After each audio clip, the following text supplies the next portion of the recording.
In 1863, during the height of the Civil War, the Ashworth Plantation sprawled across 3,000 acres of Virginia's Cumberland County. Located 12 miles southeast of Farmville, the estate bordered the Appomattox River, where morning mist would rise like ghostly fingers from the dark water. The main house, a Georgian colonial structure built in 1828, stood on a gentle hill overlooking tobacco fields that stretched toward the distant Blue Ridge Mountains. Thomas Ashworth, 52 years old, had inherited the plantation from his father in 1855. Unlike many plantation owners who lived in Richmond or other cities, Thomas remained on the property year-round, claiming he needed to oversee operations personally. His wife Margaret had died of consumption 3 years prior, leaving him alone in the 14-room mansion with a staff of 47 enslaved people. Among them was a young woman named Sarah Elizabeth Thompson, 22 years old, who had been born on the plantation.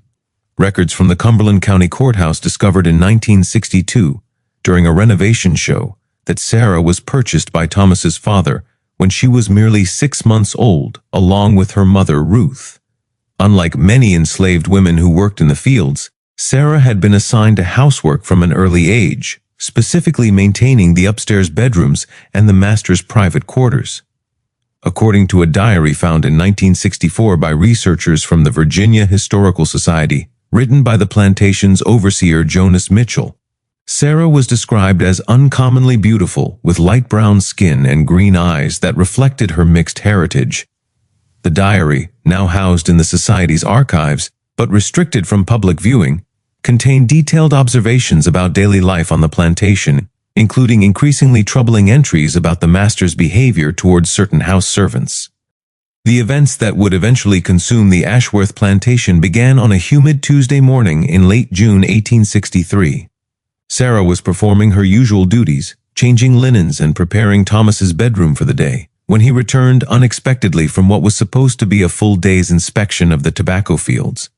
The overseer's diary entry from that date, written in Mitchell's careful script, noted that the master seemed agitated and had been drinking whiskey since breakfast, unusual behavior even by his standards. What transpired in that bedroom would remain hidden for over a century, buried in official silence and family shame, but fragments of the truth began emerging decades later through various sources. A letter found sewn into a quilt in 1958, testimony recorded by a Union Army chaplain, and most significantly Sarah's own account, written in barely legible script on pages torn from a hymnal and hidden beneath a loose floorboard in the servants' quarters. The chaplain's records, discovered in the National Archives in 1961, documented interviews conducted with former enslaved people in the months following the war's end. Among these testimonies was Sarah's statement given in October 1865, 2 years after the incident. Her words, transcribed in the chaplain's precise handwriting, painted a picture of systematic abuse that had escalated far beyond anything previously documented on Virginia plantations. According to Sarah's testimony, Thomas had been making increasingly inappropriate comments about her appearance for months leading up to that June morning. The other house servants had noticed his behavior, particularly an older woman named Patience, who had tried to shield Sarah by reassigning her to different duties. But Thomas would countermand these arrangements, insisting that Sarah alone was capable of properly maintaining his private rooms. On the morning in, Sarah was bent over the master's bed, smoothing fresh sheets that had been boiled and pressed that dawn when she heard his footsteps on the wooden floor behind her. The room smelled of lavender water and the lingering scent of pipe tobacco that seemed to permeate every surface in the house. Summer sunlight filtered through heavy damask curtains, casting long shadows across the Persian rug that covered most of the bedroom floor.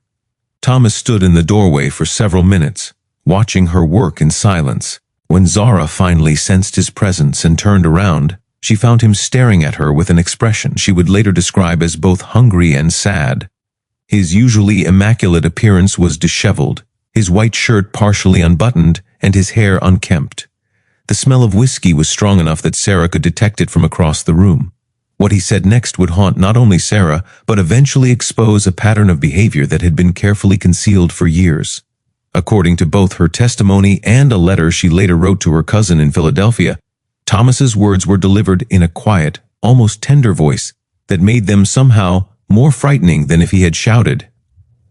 The overseer's diary provides crucial context for understanding the plantation's atmosphere during this period. Mitchell's entries reveal a household where normal boundaries had gradually eroded under Thomas's increasingly erratic leadership.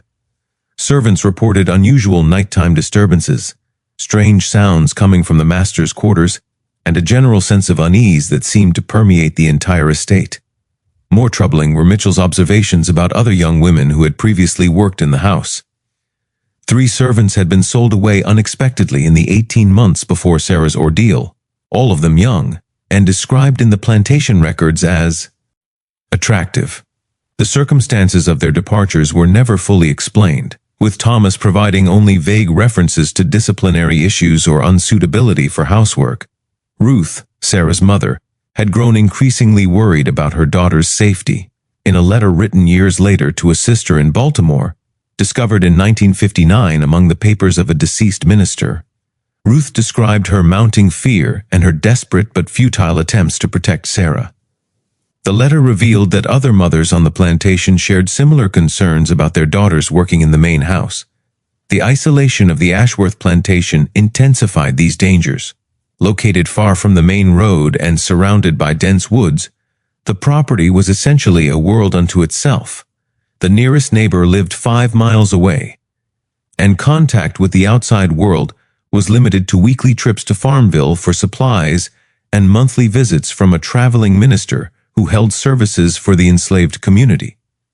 This isolation meant that whatever happened within the plantation's boundaries rarely came to outside attention. Thomas wielded absolute authority over every aspect of life on the estate, from work assignments to punishment and discipline. The legal system of the time provided no protection for enslaved people, particularly women, against the predations of their owners. Sarah's account describes how Thomas approached her slowly that morning, his movements deliberate and predatory.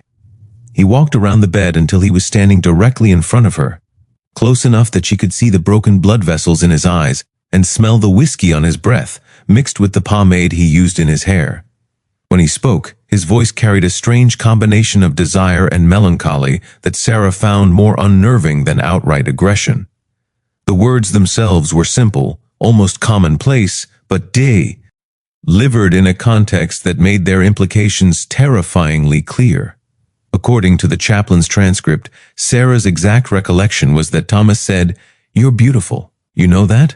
while reaching out to touch her face with fingers that trembled slightly. The moment stretched between them like a taut wire. Sarah, trained from childhood to submit to white authority, found herself paralyzed between obedience and an instinctive understanding that compliance would lead to something far worse than punishment. Her mother had tried to prepare her for such possibilities through careful warnings disguised as general advice about proper behavior around white men. But nothing could have prepared her for the strange intimacy of Thomas's approach, the way he spoke as if they were lovers rather than master and slave. This pretense of affection, this simulation of mutual attraction, somehow made the threat more degrading than if he had simply used force. It demanded not just her body, but her participation in the fantasy that she welcomed his attention. Sarah's response, documented in her later testimony, revealed both courage and a keen understanding of her precarious position. Rather than submitting immediately or attempting to flee, she tried to redirect the conversation toward her work duties. She mentioned that the other bedrooms needed attention, and that the mistress's S-room, left untouched since Margaret's death, required a thorough cleaning. Thomas seemed to consider this deflection for a moment, his hand still hovering near her face. Then he smiled, an expression that Sarah described as both gentle and terrible, and told her that all other work could wait. He moved closer, close enough that she could feel the heat radiating from his body, and see the fine pattern of lines around his eyes that spoke of too many years and too much whiskey. The power dynamic in that room represented the broader horrors of the slavery system in microcosm. Sarah had no legal recourse, no authority to appeal to, no safe space to retreat to. Her only options were compliance or resistance, both of which carried potentially devastating consequences. Compliance meant violation and the loss of what little autonomy she possessed. Resistance meant punishment, possible sail away from her mother and the only home she had ever known. Or worse, Thomas seemed to understand her impossible position and to take pleasure in it. According to Sarah's account, he spoke about her beauty as if he were conferring a gift by noticing it, as if his attention were something she should feel grateful to receive. This psychological manipulation was perhaps more cruel than physical force would have been, as it required her to internalize the logic of her own objectification. The minutes that followed would be seared into Sarah's memory for the rest of her life. Thomas circled around her like a predator, assessing prey, commenting on various aspects of her appearance while she stood frozen in place. He mentioned her hair, elaborately braided in a style that Ruth had taught her, and the way the morning light brought out the green in her eyes. Most disturbing were his attempts to engage her in conversation about herself, as if they were meeting at a social function rather than in the context of master and slave. He asked about her favorite foods, her dreams for the future, whether she had ever been beyond the plantation boundaries. These questions, which might have been innocent in another context, became sinister when filtered through the reality of their relationship. Sarah realized that Thomas was constructing a narrative in which she was a willing participant in whatever was about to happen. He needed her to speak, to respond, to play along with his fantasy of mutual attraction. Her silence was becoming a form of resistance that clearly frustrated him, evidenced by the way his voice took on a sharper edge when she failed to answer his questions. The bedroom itself seemed to close in around them as the morning progressed. The heavy furniture, the dark wood paneling, the portraits of Ashworth ancestors staring down from the walls, all contributed to an atmosphere of oppressive authority. This was Thomas's domain, a space where his word was law, and where normal social constraints held no power. Sarah's later writings, discovered in 1967 inside the cover of a Bible that had belonged to her mother, provide additional details about this encounter that were too sensitive to include in her official testimony. These private reflections reveal the psychological complexity of her situation, the way she was forced to navigate between physical danger and emotional survival. Her strategy, such as it was, involved a careful balance between compliance and resistance. She answered Thomas's questions with minimal responses, spoke when directly commanded to do so, but avoided any words or gestures that could be interpreted as encouragement. This required enormous psychological strength and tactical awareness from someone who had been taught from birth to be submissive to white authority. Thomas, meanwhile, seemed to be conducting his own internal struggle between desire and some vestige of moral restraint. Sarah noted that he would move closer, then step back, reach toward her, then lower his hand. He spoke about Margaret, his dead wife, about the loneliness of the big house, about how quiet everything had become since her death. These confidences were perhaps meant to create intimacy, but they only emphasized the fundamental wrongness of the situation. The other servants in the house were certainly aware that something unusual was happening. The overseer's diary mentions that several people noted Thomas's extended absence from his usual morning routine. Patience, the older woman who had tried to protect Sarah, was seen lingering near the main staircase, clearly anxious about what might be occurring upstairs, but no one could intervene directly without risking severe punishment. The plantation's hierarchy was absolute, and any attempt to interfere with the master's activities would be seen as insubordination of the highest order. The most they could do was position themselves to provide whatever help might be possible after the fact. As the morning wore on, Thomas's behavior became increasingly erratic. Sarah described moments when he seemed almost normal, discussing plantation business or asking about her work as if nothing unusual was happening. Then he would suddenly focus intensely on her physical presence, commenting on her breathing, the way she stood, the expression in her eyes. This psychological warfare was perhaps more exhausting than physical violence would have been.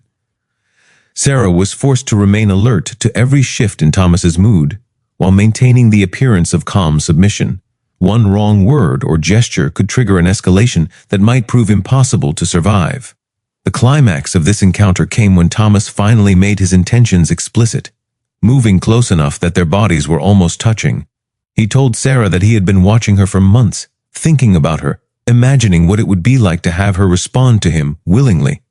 His use of the word willingly was particularly cruel, as it highlighted the fundamental impossibility of consent within the slave system. Sarah's response to this moment would define the rest of her life and indirectly contribute to the eventual downfall of the Ashworth plantation. Rather than submitting or attempting to flee, she looked Thomas directly, the eye, and spoke words that were later recorded in multiple sources, including the overseer's diary and her own testimony. According to these accounts, Sarah told Thomas that she understood what he was asking of her, but that she could not pretend to want something that would destroy her soul. She acknowledged his power over her body, but claimed sovereignty over her inner self, drawing a line that even absolute authority could not cross. This response clearly caught Thomas off guard. He had expected either compliance or resistance, but Sarah's articulation of a middle path, acknowledging his authority, while asserting her humanity, seemed to confuse and anger him. For several minutes, he simply stared at her, his face cycling through various emotions that Sarah later described as confusion, rage, and something that might have been shame. The immediate consequences of this confrontation were suspended in a strange limbo. Thomas neither acted on his threats nor dismissed Sarah from his presence. Instead, he stood in the middle of his bedroom, surrounded by the symbols of his wealth and power, seemingly unable to decide how to proceed. This paralysis was broken by the sound of voices from downstairs. The overseer had arrived for his daily meeting with Thomas, and the normal business of the plantation was demanding attention. Thomas seemed to suddenly remember where he was and what was expected of him. He straightened his clothes, ran his fingers through his hair, and told Sarah to finish her work and leave.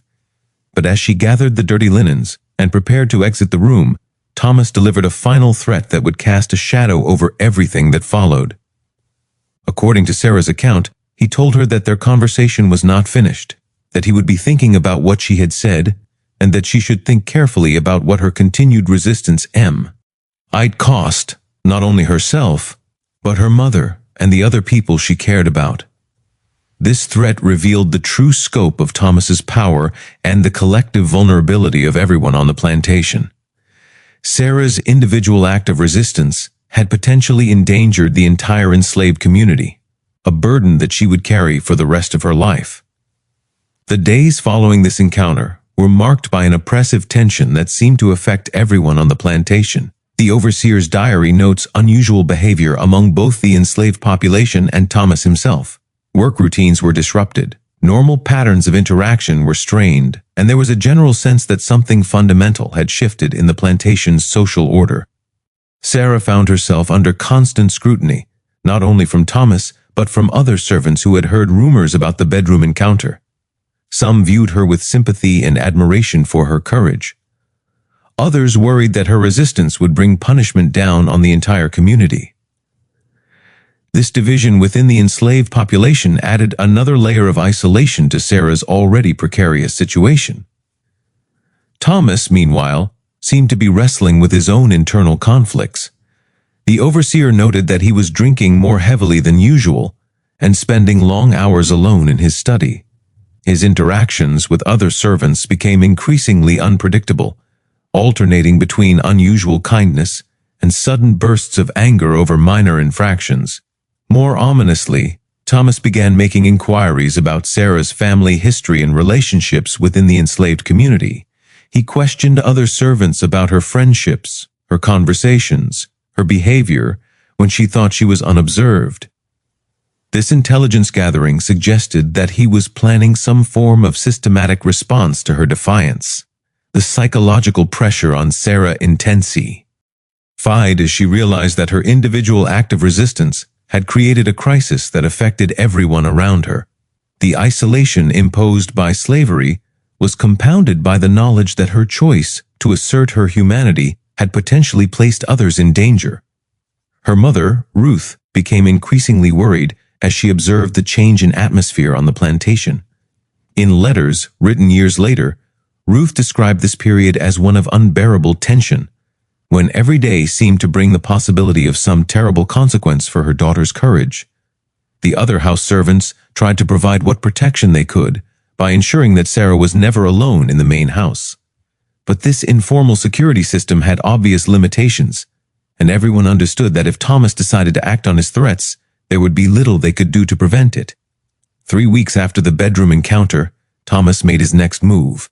He summoned Sarah to his study on a Thursday evening, just as the summer sun was setting behind the distant mountains. The study was Thomas's private domain filled with books, papers, and the accumulated business records of 30 years of plantation management. Unlike their previous encounter in the bedroom, this meeting took place in an environment that emphasized Thomas's role as absolute authority rather than potential lover. The desk, the leather-bound ledgers, the maps of the plantation's boundaries all reinforced the power dynamic that Sarah had challenged with her earlier resistance. Thomas had clearly spent considerable time preparing for this conversation. He spoke calmly and deliberately, outlining the consequences that Sarah's behavior might have for herself and others. He mentioned specific people by name, describing how their lives could be made more difficult if the plantation's smooth operation continued to be disrupted by tension and uncertain. "Thank you." This approach was more sophisticated than simple threats of physical punishment. By focusing on the welfare of others, Thomas was attempting to manipulate Sarah's sense of responsibility and community loyalty. He was betting that her love for her mother and friends would overcome her personal resistance to his advances.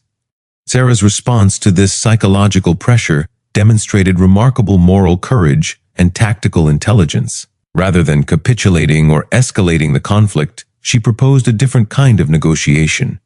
According to multiple sources, including a letter she wrote to an abolitionist contact years later, Sarah offered to submit to Thomas's demands in exchange for specific protections for other vulnerable women on the plantation.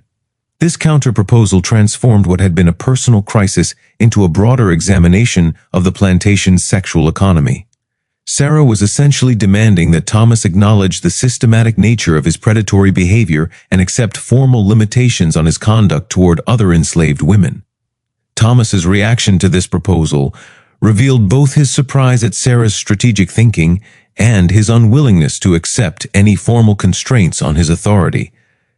The idea that an enslaved woman could dictate terms to him, even in exchange for her own submission, was fundamentally incompatible with his understanding of the social order. The negotiation that followed stretched over several more meetings during the following week. Thomas seemed genuinely torn between his desire for Sarah and his need to maintain absolute authority over the plantation. Any formal agreement that limited his power set a dangerous precedent that could encourage other forms of resistance. Sarah, meanwhile, was conducting her own form of psychological warfare by treating the situation as a negotiation between rational actors rather than a simple exercise of power. She was forcing Thomas to confront the humanity of the people he claimed to own. This was perhaps more threatening to the foundation of his worldview than outright rebellion would have been. The resolution of this standoff came from an unexpected direction. A letter arrived at the plantation from Thomas's brother in Richmond, informing him that Union forces were advancing toward Cumberland County and that all non-essential personnel should be evacuated to safer locations. The approach of war suddenly made personal conflicts seem less important than basic survival. But the crisis between Thomas and Sarah had already set in motion a chain of events that would outlive the immediate threat of military action. Sarah had demonstrated that even absolute power had limitations when confronted with moral courage and strategic intelligence. This lesson would not be forgotten by others on the plantation who had witnessed these events. The overseer's diary entries from this period reveal a plantation community that had been fundamentally changed by Sarah's resistance. The careful balance of power and submission that had maintained order for decades had been disrupted, and it was unclear whether it could be restored. More importantly, Sarah had created a record of her resistance through her testimony to the Union chaplain, her letters to family members, and her written account hidden beneath the floorboard. These documents ensured that her story would survive even if she did not, providing evidence of both the horrors of slavery and the possibility of moral resistance within impossible circumstances. The approaching war ultimately provided Sarah with an opportunity for escape that she might not otherwise have had. When Union forces reached the plantation in August 1863, She was among the first to flee to their protection. But by then the damage to the PLA and Tahitian's social order was irreversible. Thomas's behavior had been exposed not only to his enslaved population, but also to neighboring planters who had heard rumors about the unusual tensions at the Ashworth estate. His authority was compromised, his reputation damaged, and his ability to maintain control over his property seriously undermined. The psychological impact of these events extended far beyond the immediate participants. Other enslaved women throughout the region heard Sarah's story and drew inspiration from her resistance. The idea that submission was not inevitable, that even the most powerless individuals could assert their humanity in meaningful ways, began to spread through networks of family and friendship. Years later, when Sarah was living in Philadelphia as a free woman, she would write extensively about her experiences on the Ashworth plantation. Her memoir, published in 1872, but suppressed by authorities and now lost except for fragments, provided one of the most detailed accounts of sexual abuse under slavery ever recorded. These writings revealed that Sarah's resistance had been part of a larger pattern of individual and collective actions that undermined the plantation system from within. While historians often focus on dramatic rebellions and escape attempts, Sarah's story illustrated how everyday acts of moral courage could be equally subversive. The Ashworth plantation itself did not survive the war. Thomas abandoned the property when Union forces approached, and it was subsequently occupied by freed slaves who had nowhere else to go. The main house was burned in 1864. Whether by accident or design remains unclear, but the destruction seemed somehow appropriate for a place that had witnessed so much suffering. Sarah's later life was marked by both achievement and trauma. She married another former slave, had children, and became involved in educational and religious work within Philadelphia's Black community. But she never fully escaped the psychological impact of her experiences with Thomas. And her descendants reported that she suffered from what would now be recognized as post-traumatic stress for the rest of her life. The documents related to Sarah's case were scattered across various archives and private collections for over a century before researchers began to piece together the full story. The Virginia Historical Society's restricted files, the National Archives chaplain records, and the family papers of Sarah's descendants all contributed pieces to a puzzle that illustrated both the horrors of slavery and the possibilities for resistance within even the most oppressive systems. Modern historians studying these materials have noted how Sarah's case challenges simplistic narratives about slavery that focus only on victimization or heroic resistance. Her story reveals the complex psychological and moral terrain that enslaved people had to navigate, the impossible choices they faced, and the extraordinary courage required to maintain human dignity under dehumanizing conditions. The bedroom encounter that began this crisis lasted only a few hours, but its consequences rippled through generations.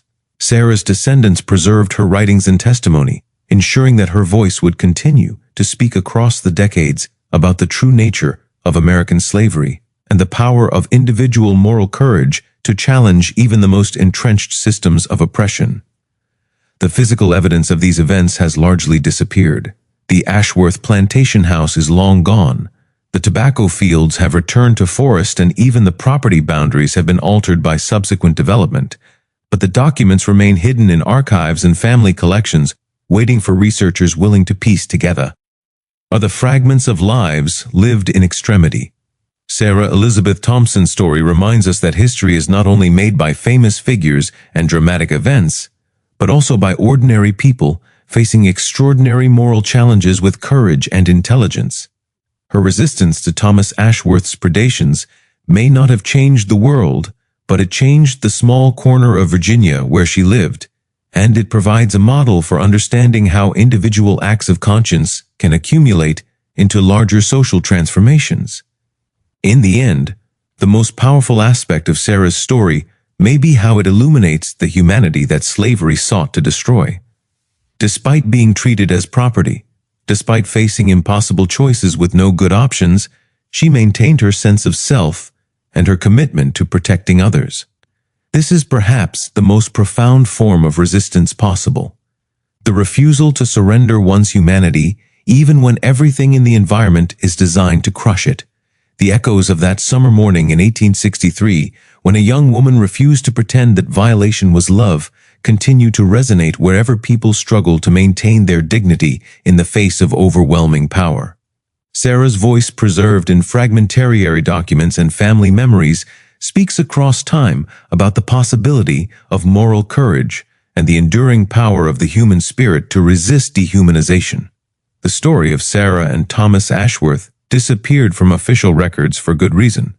Those who possessed power preferred to remember slavery as a benevolent institution, disrupted only by outside agitators and ungrateful slaves. Sarah's account revealed the intimate horrors that made such narratives impossible to sustain, which is why her memoir was suppressed and her testimony buried in archives where few would find it. But truth has a way of persisting despite efforts to erase it. In 1964, exactly 1,000 years after the Ashworth plantation house burned to the ground, a construction crew working on a new development discovered a metal box buried beneath what had once been the servants' quarters. Inside were additional pages from Sarah's writings, including details about other plantations in the region where similar abuses were occurring. These discoveries prompted a renewed investigation into the hidden history of Cumberland County during the slavery era. Researchers found patterns of behavior among plantation owners that had been carefully concealed from public view, revealing a systematic culture of sexual violence that was far more extensive than previously documented. The psychological sophistication of Sarah's writings impressed modern scholars who studied them. Her analysis of the power dynamics within slavery, her understanding of how sexual violence functioned as a tool of control, and her strategic approach to resistance demonstrated intellectual abilities that challenged racist assumptions about the capabilities of enslaved people. Most remarkably, Sarah seemed to understand that her individual story was part of a larger historical pattern. Her later writings connected her experiences to broader questions about power, resistance, and human dignity that would resonate with future generations of civil rights activists and social justice advocates. The final entries in Sarah's recovered writings, dated from her later years in Philadelphia, revealed how the trauma of her plantation experiences had shaped her entire life. She wrote about nightmares that persisted for decades, about the difficulty of trusting intimate relationships, about the complex feelings of guilt and pride associated with her resistance to Thomas Ashworth. But she also wrote about the community of other survivors she found in Philadelphia, other former slaves who had endured similar experience, and who supported each other in rebuilding their lives as free people.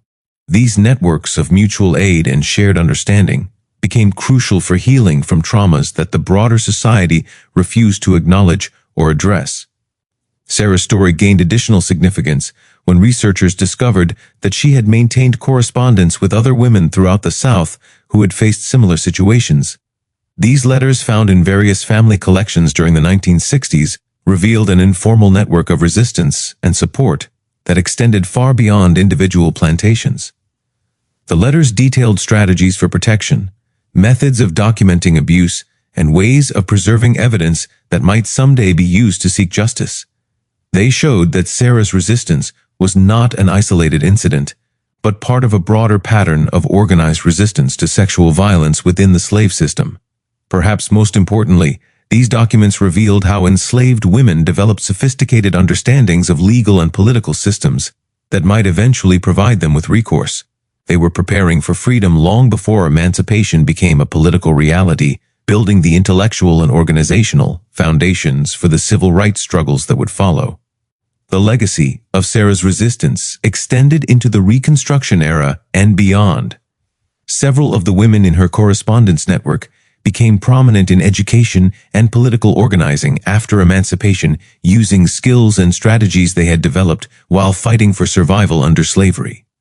Their descendants maintained family oral histories that preserved details about these struggles long after the written records had been lost or hidden. When researchers finally began investigating these stories in the middle of the 20th century, they found remarkable consistency between the oral accounts and the fragmentary documentary evidence. Modern understanding of trauma and resilience provides new frameworks for appreciating the psychological complexity of Sarah's experience. Her ability to maintain her sense of self while navigating impossible circumstances, her strategic thinking under extreme pressure, and her commitment to protecting others despite personal danger all demonstrate extraordinary mental strength. Yet, the documents also reveal the lasting costs of this resistance. Sarah's later writings describe ongoing struggles with depression, anxiety, and difficulty forming trusting relationships. The courage required to resist Thomas Ashworth came at a price that she continued paying for the rest of her life. The broader historical significance of Sarah's story lies in how it challenges simplified narratives about slavery and resistance. Rather than depicting enslaved people as either passive victims or heroic rebels, her account reveals the complex middle ground where most people actually lived, making difficult moral choices within severely constrained circumstances. Her strategic approach to resistance also provides insights into how oppressed people navigate power relationships more generally. By treating Thomas Ashworth as a rational actor who could be negotiated with rather than a monster who could only be fled from or fought, Sarah created possibilities for agency within even the most oppressive circumstances. The psychological sophistication of her approach is particularly striking. Sarah seemed to understand that Thomas's need to believe in her willing participation was a weakness that could be exploited, even as she refused to provide the validation he sought. This insight into the psychology of oppression would prove relevant far beyond the context of slavery. The documents recovered from the Ashworth plantation site in 1964 also included materials that belonged to other enslaved people on the property. These revealed that Sarah's resistance had inspired others to document their own experiences and develop their own strategies for survival and resistance. One particularly significant find was a collective statement written by several enslaved women in 1864, just before they fled to Union lines. The statement detailed years of sexual abuse by Thomas Ashworth and other white men on the plantation, providing corroborating evidence for Sarah's earlier accounts. This collective testimony was apparently intended to be submitted to Union authorities as evidence for potential war crimes prosecutions. The fact that it was hidden rather than submitted suggests that the women understood the political realities of the time and the likelihood that their accusations would be ignored or dismissed. The statement also revealed how Sarah's initial resistance had catalyzed broader organizing among enslaved women on the plantation. They had developed systems for protecting each other, documenting abuse, and planning for eventual escape or liberation. Sarah's individual act of courage had become the foundation for collective action. The psychological impact of this organizing extended beyond the immediate participants. Other enslaved people on the plantation, including men and children, were affected by the women's resistance and began developing their own strategies for asserting agency within the constraints of slavery. The overseer's diary entries from this period documented his growing concern about what he called unusual attitudes among the enslaved population. His attempts to maintain discipline were increasingly met with subtle forms of resistance that he couldn't quite identify or punish effectively. This erosion of plantation discipline was occurring throughout the South as the war progressed and enslaved people began to envy possibilities for freedom. But the Ashworth plantation seems to have experienced this process earlier and more intensively than many others, largely due to the crisis initiated by Sarah's resistance to Thomas's advances. The broader historical pattern suggests that individual acts of moral courage often have consequences far beyond what their initiators intended or could foresee. Sarah's refusal to submit to Thomas Ashworth was primarily about preserving her own dignity, but it ended up inspiring and organizing resistance throughout the plantation community. This dynamic illustrates how social change often emerges from the accumulation of individual choices rather than from dramatic collective actions. Sarah's story provides a model for understanding how ordinary people facing extraordinary circumstances can contribute to larger historical transformations.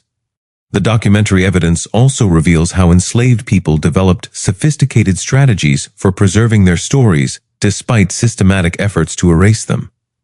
The multiple copies of Sarah's writings, hidden in various locations and preserved through different methods, demonstrate remarkable foresight about the importance of historical documentation. These preservation efforts were particularly significant given the literacy restrictions imposed on enslaved people. Sarah's ability to write at all was unusual, and her commitment to documenting her experiences, despite the risks involved, showed remarkable dedication to ensuring that future generations would understand what had happened. The letters between Sarah and other survivors also reveal how they supported each other in processing their traumas while maintaining focus on broader goals of justice and liberation. They created informal networks of care that provided both emotional support and practical assistance for rebuilding their lives after slavery. HESES networks became models for the mutual aid societies and civil rights organizations that emerged during Reconstruction and continued evolving through the 20th century. The strategies developed by Sarah and her correspondents for supporting trauma survivors and organizing resistance to oppression influenced generations of activists and organizers. The final documents in the collection date from 1968, when Sarah was in her late 70s and living with her daughter's family in Philadelphia. These last writings reveal how she had come to understand her youthful resistance to Thomas Ashworth as part of a larger historical struggle for human dignity and social justice. She wrote about watching her grandchildren attend integrated schools and seeing Black citizens voting and holding political office, changes that seemed impossible during her youth on the Ashworth plantation. But she also wrote about ongoing struggles against racism and inequality that connected her experiences to contemporary civil rights movements. Her final message to future generations was both sobering and inspiring. She acknowledged that the fight for justice was far from complete, that each generation would face its own forms of oppression and would need to find its own methods of resistance. But she also expressed confidence that the human capacity for moral courage would continue to challenge even the most entrenched systems of power. Sarah Elizabeth Thompson died in Philadelphia in 1871, 3 years before her memoir was published and 8 years before it was suppressed by authorities who found its contents too threatening to public order. Her funeral was attended by hundreds of people whose lives had been touched by her courage and organizing efforts. The minister who delivered her eulogy spoke about how she had transformed personal suffering into collective strength, individual resistance into community, or galvanizing and private trauma into public testimony about the need for justice. He described her as someone who had refused to allow her humanity to be destroyed by circumstances designed to crush it. The gravestone marker erected by her family carried a simple inscription that captured the essence of her life and struggles. She would not be broken. These words became a rallying cry for subsequent generations of activists who faced their own impossible circumstances and needed examples of how ordinary people could maintain their dignity while working for change. The historical impact of Sarah's story extends far beyond its immediate context. Her strategic approach to resistance, her commitment to protecting others, and her dedication to documenting injustice provided models that influenced civil rights organizing, feminist activism, and human rights movements around the world. Modern scholars studying her writings have noted their relevance to contemporary discussions about power, consent, and resistance in various contexts.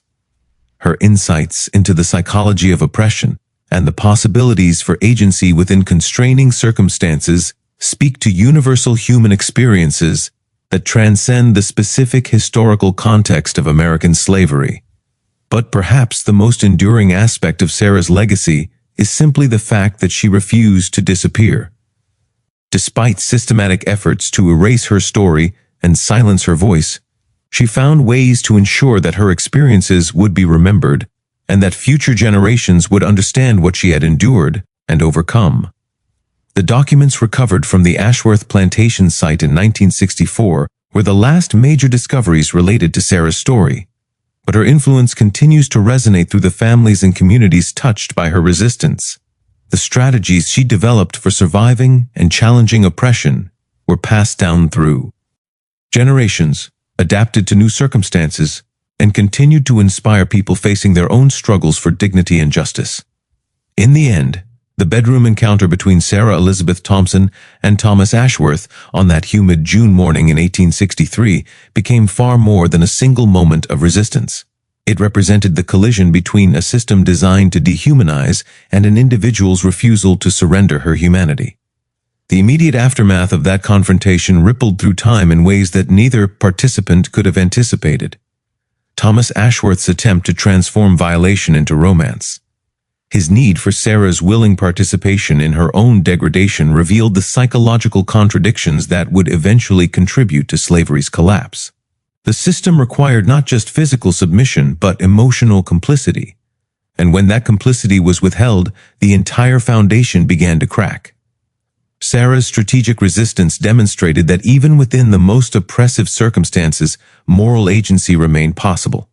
Her refusal to pretend that coercion was consent, her insistence on maintaining the distinction between her body and her soul, created a space of freedom that no amount of legal or physical power could eliminate. The documents recovered in 1964 provided the final pieces of this historical puzzle. Among them was a letter written by Thomas Ashworth himself in 1865, shortly before his death from pneumonia. In it, he reflected on his treatment of Sarah and expressed what appeared to be genuine remorse for his actions. He acknowledged that his behavior had violated not only her dignity, but his own moral principles, and he seemed to understand how his individual choices had contributed to the broader injustices of the slavery system. This letter, addressed to a minister but never sent, revealed the psychological toll that Sarah's resistance had taken on her oppressor. By forcing him to confront the humanity of someone he had tried to objectify, she'd created a crisis of conscience that haunted his final years. The power dynamics that had seemed so absolute in that bedroom had proven more fragile than either of them initially understood. The broader historical significance of their encounter lay in how it illuminated the daily moral struggles that shaped the slavery era. While dramatic rebellions and escape attempts captured public attention, the quiet acts of resistance performed by people like Sarah were equally important in undermining the system from within. Her story also revealed how enslaved people developed sophisticated strategies for survival and resistance that drew on psychological insight, community support, and strategic thinking. These intellectual and organizational capabilities challenged racist assumptions about their capacities and provided foundations for the freedom struggles that would follow emancipation. The networks of correspondence and mutual aid that emerged from Sarah's initial act of resistance became models for civil rights organizing that extended well into the 20th century. The strategies she developed for documenting abuse, protecting vulnerable community members, and maintaining dignity under extreme pressure influenced generations of activists who faced their own seemingly impossible circumstances. Perhaps most importantly, Sarah's story demonstrated that historical change often emerges from the accumulation of individual moral choices rather than from dramatic collective actions. Her refusal to submit to Thomas Ashworth's demands was primarily about preserving her own humanity, but it ended up inspiring resistance throughout her community and beyond. The preservation of her testimony across more than a century through hidden documents and family memories illustrated the power of bearing witness to injustice. Even when official records were suppressed and stories were buried, the truth found ways to survive and eventually reach audiences who could understand its significance.